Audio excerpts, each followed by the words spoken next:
The Appalachian Mountains are not just one of the oldest and most imposing mountain ranges in North America.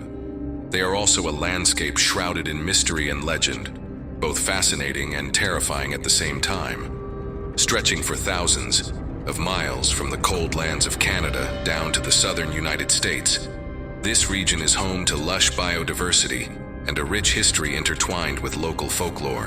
While much of what is said about the Appalachians comes from oral traditions and ghost stories, there are also a number of accounts, often anecdotal and never officially confirmed, linked to military personnel and declassified government documents. During the Cold War, for example, officers and technicians patrolling the area reported strange lights and unusual interference in their communication equipment, a phenomenon that some interpret as paranormal activity or secret experiments. Additionally, on certain nights, reports of eerie sounds and mysterious shadows moving through the dense forests have circulated among enthusiasts of the unexplained. Some believe that the region's unique geology and thick vegetation create natural optical illusions and bizarre acoustic effects. Finally, rumors persist about classified internal records from nearby military bases, allegedly documenting unusual patterns or signals that were never fully explained. This fusion of legends, military reports, and unsolved mysteries only adds to the enigmatic aura of the Appalachian Mountains. I've seen a lot during my time in the service. Things that defy logic. Things no one would believe if I told them. But nothing haunts me like what happened in the Appalachian Mountains. I was sent to that remote little town on a recon mission. The government doesn't like making a fuss, so they sent us in quietly. No official uniforms, no drawing attention.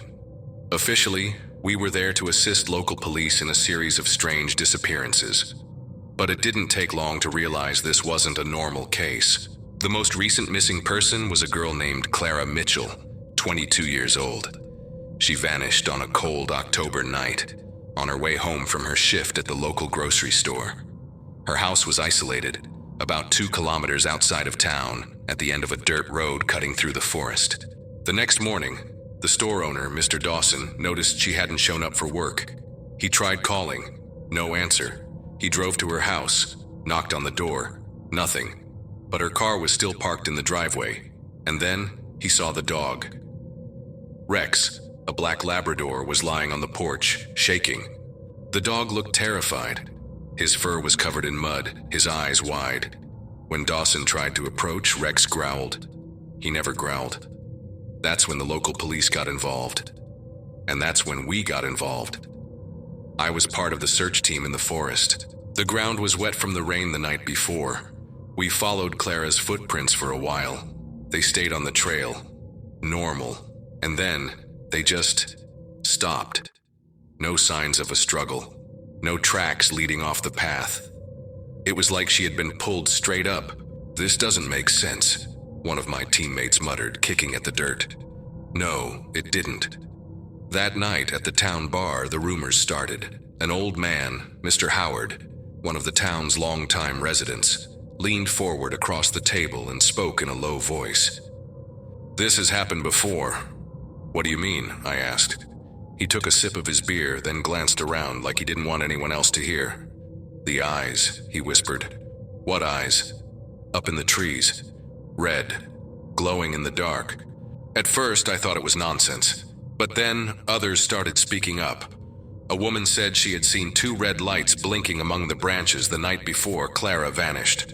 A logger said he had seen the same thing years ago, right before another man disappeared. The bar went quiet. I wanted to believe there was a rational explanation, but that night when I looked toward the dark tree line, I felt like something was looking back. And Clara Mitchell wasn't the first to disappear, and I was sure she wouldn't be the last. If there's one thing I've learned in my years of service, it's that fear has a smell. It lingers in the air, thick, heavy, like it seeps into your skin. And in that small Appalachian town, fear was everywhere. After Clara Mitchell's disappearance, people started talking, first in bars and grocery stores, then in hushed whispers on the streets, like they were afraid someone, or something might hear them.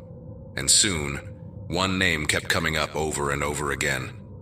The Mothman. I had heard the stories before. A winged creature with glowing red eyes seen before disasters.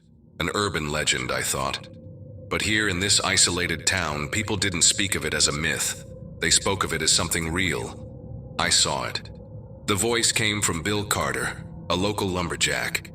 He showed up at the sheriff's office 2 days after Clara vanished. His clothes still covered in sawdust, his hands shaking. The sheriff called me in to hear his story. It was late. I was on East Road, driving home when I saw it. Saw what? I asked. Bill swallowed hard. It was big. Bigger than a man. It had wings, but they didn't flap. They just opened, real slow, like it was gliding on the wind. He looked at me, waiting for me to laugh. I didn't, I just kept listening. The eyes, I asked. He hesitated. They glowed, red, like burning coals. The room fell silent. The sheriff rubbed his face, exhausted. Bill Carter wasn't the kind of man to make up stories. But what he was saying made no sense. I would have written it off as some kind of hallucination. But then more stories came in. An older woman named Martha Blackwood, who had lived in town for over 60 years, said she had seen the eyes before I was a child. It was 1953. A boy from town went missing in the woods. The night before, several people saw the eyes, up on the hill. I swallowed. And after that, she took a deep breath before answering. A week later, the boy's father was found hanging, in his barn. Her hands tightened on her apron like she was still carrying the weight of it. When it appears something bad follows. It bothered me, a lot. People vanishing without a trace. A traumatized dog. Locals who didn't even know each other, describing the same impossible thing. And above all, that fear in their voices wasn't fake. That night, I looked toward the forest. Again. For a while, it was just darkness. But then, I swear to God, I saw a red glow between the trees. Quick, faint, like something was there, watching. And for the first time, I wondered if I really wanted to know the truth. When we got our orders to head to the Appalachian Mountains, we knew this wasn't a normal mission.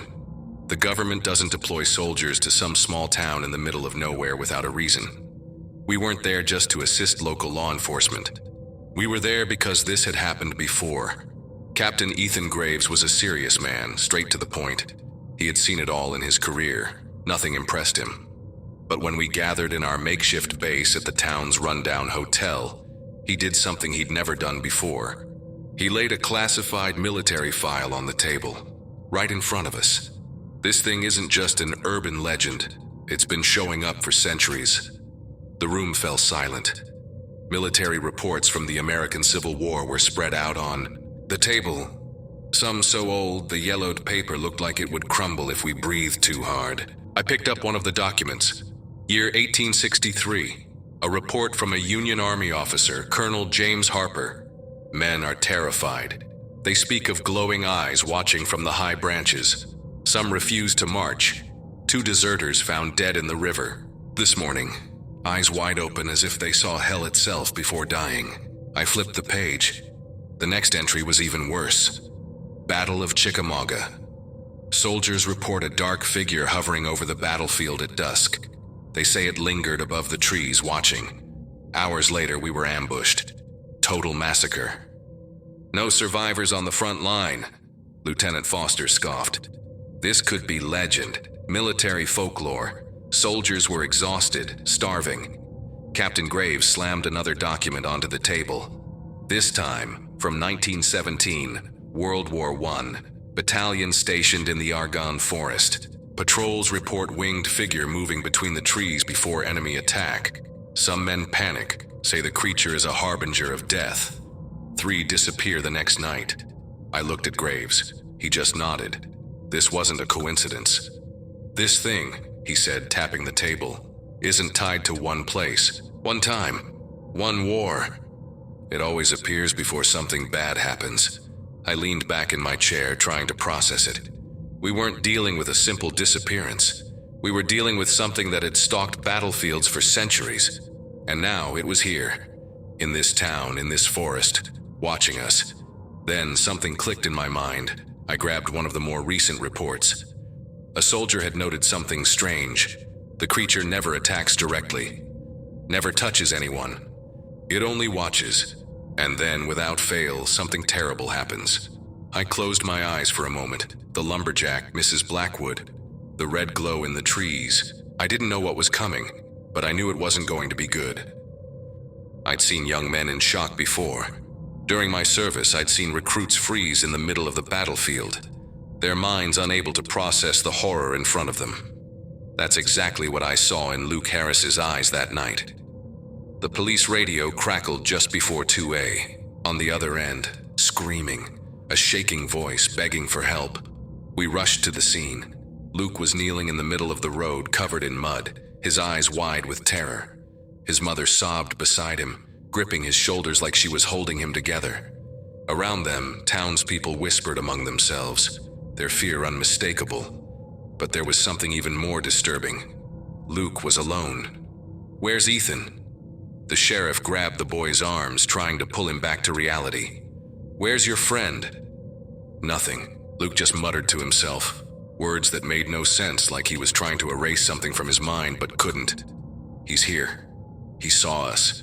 He knows we saw him." I knelt in front of the kid. "Luke, what are you talking about? What did you see?" His eyes blinked rapidly, his lips trembling. Then, he lifted his face and looked straight into mine, black wings covering the sky. His words sent ice through my veins. The town fell silent. A cold wind swept through the road, kicking up dust. The townspeople held their breath. Luke swallowed hard, like he was choking on his own fear. We heard him. "Who, Luke?" I asked, trying to keep my voice steady. He squeezed his eyes shut. "The Mothman." No one moved.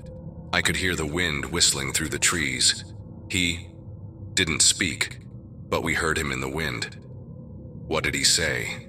My voice came out lower than I intended.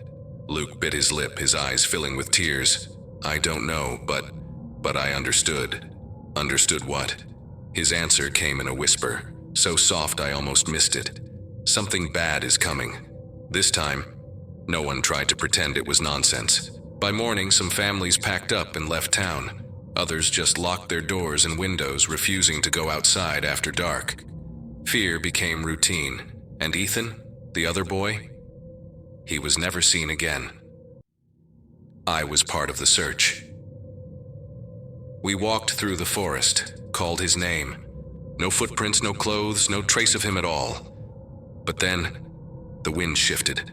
I felt it before I heard it, a distant sound, low, like a whisper carried by the cold. I froze, my heart pounded. I looked up at the treetops, searching for something, anything. Nothing, but I knew. Someone, something. I was there, watching, waiting. After that night, no one dared to deny it anymore. And whatever it wasn't finished yet. By the third night after Ethan's disappearance, the town felt like a graveyard.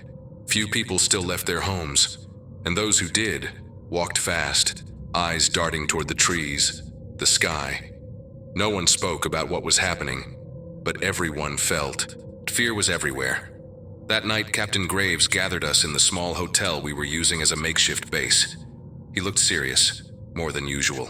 He tossed an old book onto the table, a cloud of dust rising into the air. This was found in Military Archives, dated 1863. I picked up the journal and carefully flipped through its pages. The handwriting was rushed, erratic. It belonged to a Confederate soldier named Thomas Caldwell. I started reading. October 1863. Autumn is closing in, and the men speak of strange things in the woods. Some say they've seen red eyes in the treetops at night. Others say they've heard a sound in the wind, something unnatural. I paused. My fingers felt cold. I kept reading. Lieutenant Wallace deserted yesterday. We found his boots on the trail, but no footprints leading away. He simply vanished. The men are terrified. They pray at night, even the ones who never prayed before. I looked up at Graves.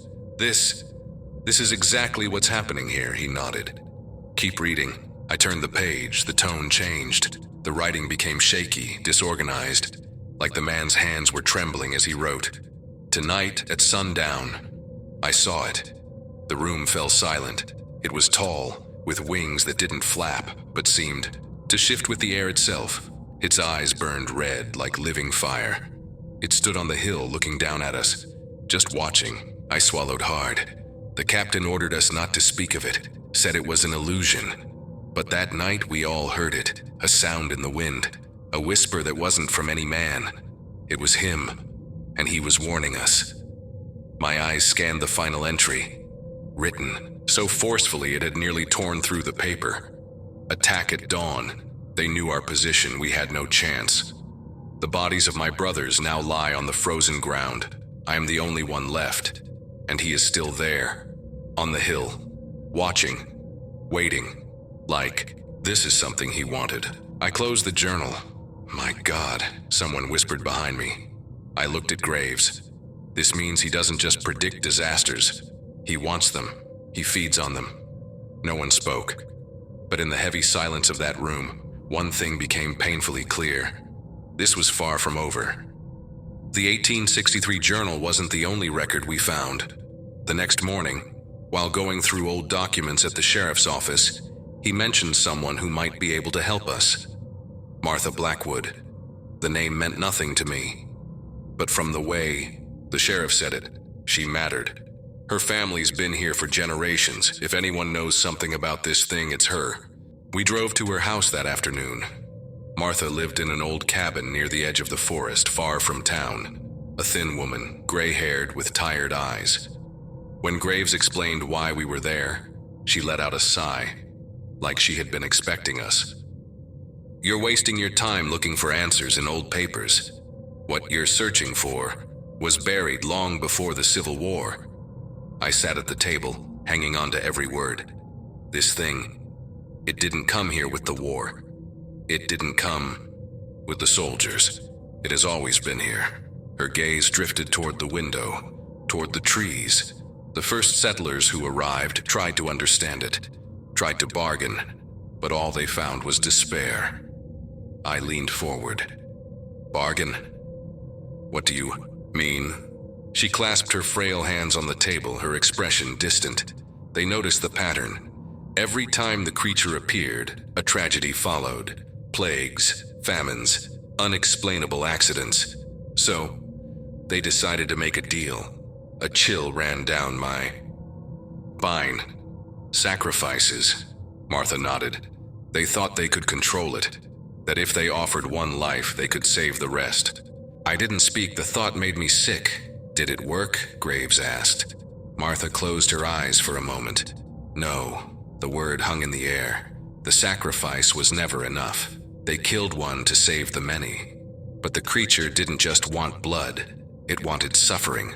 It wanted fear. She turned to Graves and me, her eyes dark with something deeper than sadness. By the time they realized their mistake, it was already too late. No one spoke for a long time. Only the sound of the wind outside filled the silence. And now? I asked. Martha exhaled heavily. Now there are no more deals, no more negotiations. When it appears, fate is already sealed.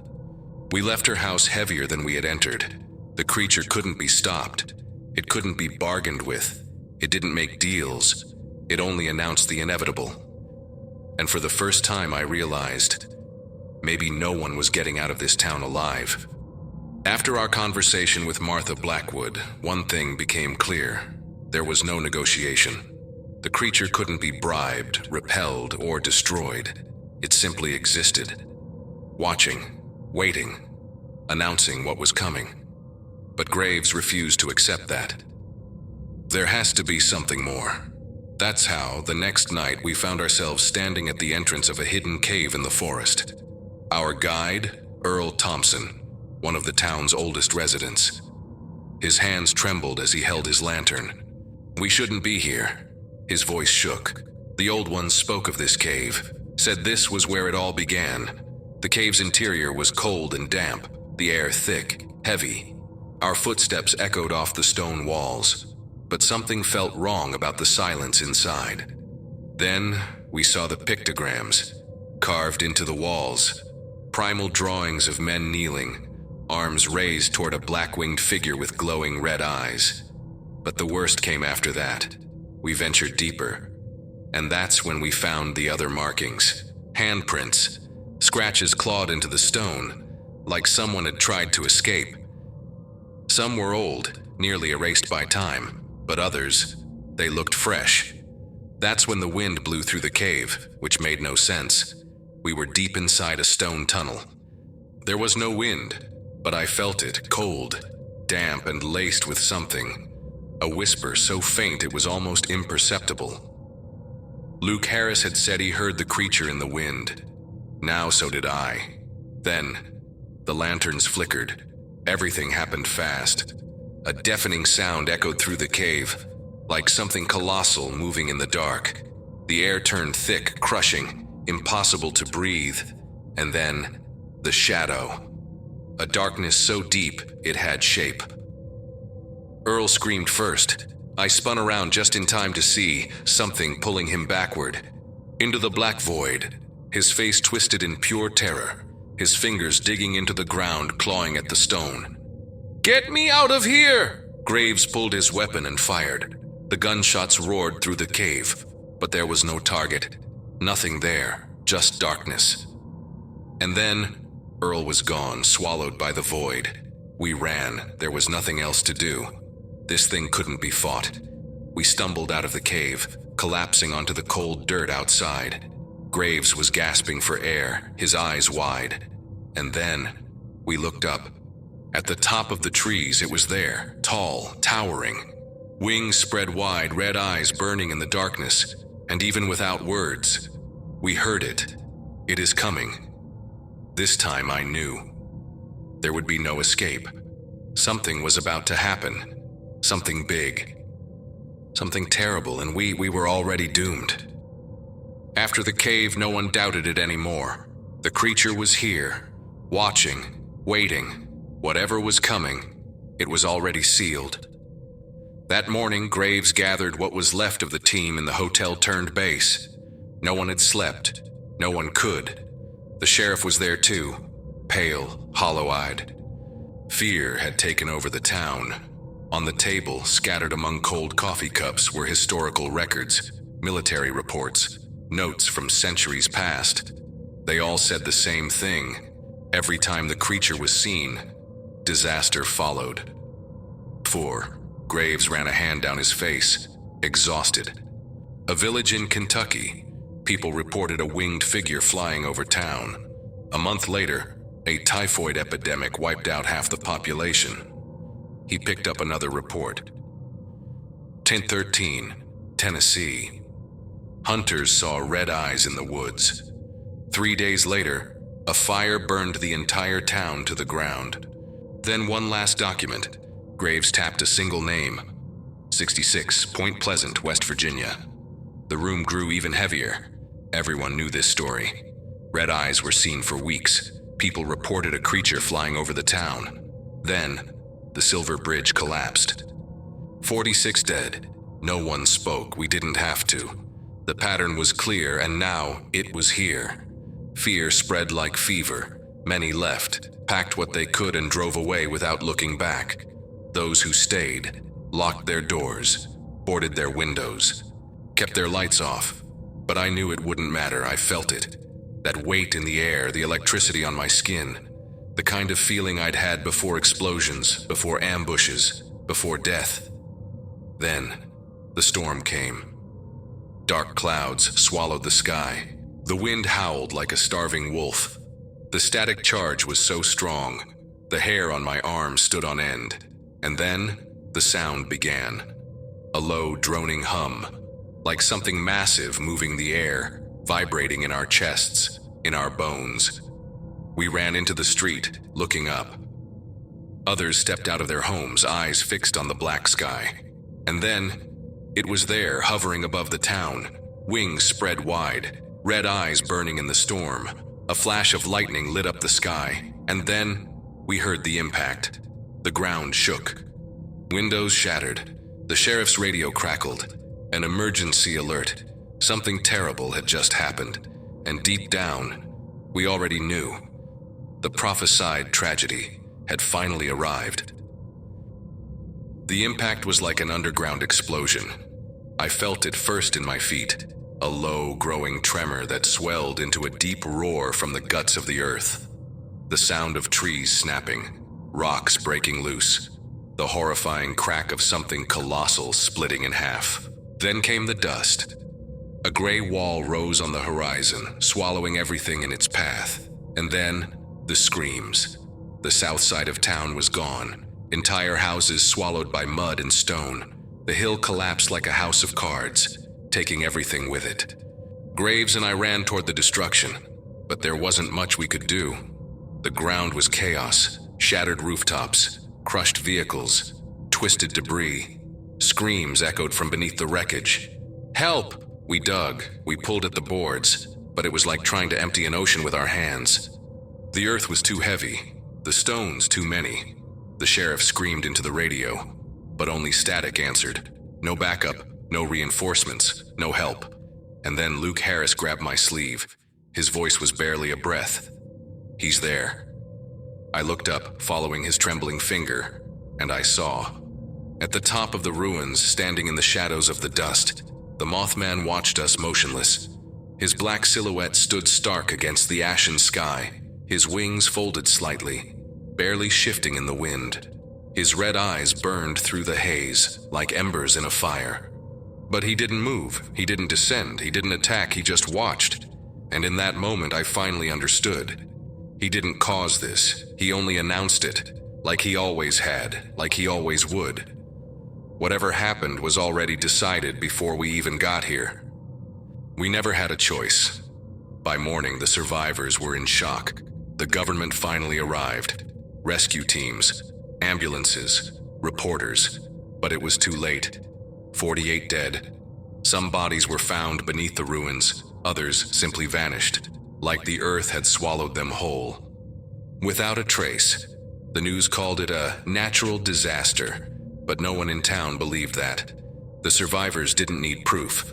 They had seen, we had seen, and that's how the town learned its final lesson. The Mothman cannot be stopped. He cannot be appeased. He doesn't come to destroy, he comes to warn. And when he appears, it means the worst is already on its way. The dust settled, but the fear never left. In the days following the disaster, the town tried to move on. Rescue teams cleared the rubble. Coffins were ordered. Funerals happened one after another. There were more graves than there were people left to mourn them. Some houses were rebuilt, others were simply left behind, and many families left town, never to return. I stayed until the very last day of the operation, helped catalog the missing, helped organize transport, but deep down, I knew it was all pointless. This town would never be the same again. The night before we left, I sat on the hood of our Jeep staring at the forest. Graves walked up, arms crossed. "Gonna dream about this for the rest of your life?" I didn't answer, because I already knew the answer. "What do you think it is?" I asked after a moment. Graves lit a cigarette. A force of nature, an entity, fate itself. He exhaled the smoke. Or maybe it's just something that enjoys watching the world fall apart. "Do you think it'll come back?" This time, he didn't hesitate. It always does. Months passed. The news moved on. The government blamed the disaster on a landslide caused by heavy rain. No mention of the vanished people. No mention of the red eyes. But the people of the town, they remember. Because even after all this time, no one walks into the forest at dusk. No one looks up at the sky on moonless nights, and sometimes, when the wind shifts just right, they lock their windows and hold their breath, because they know he could still be there.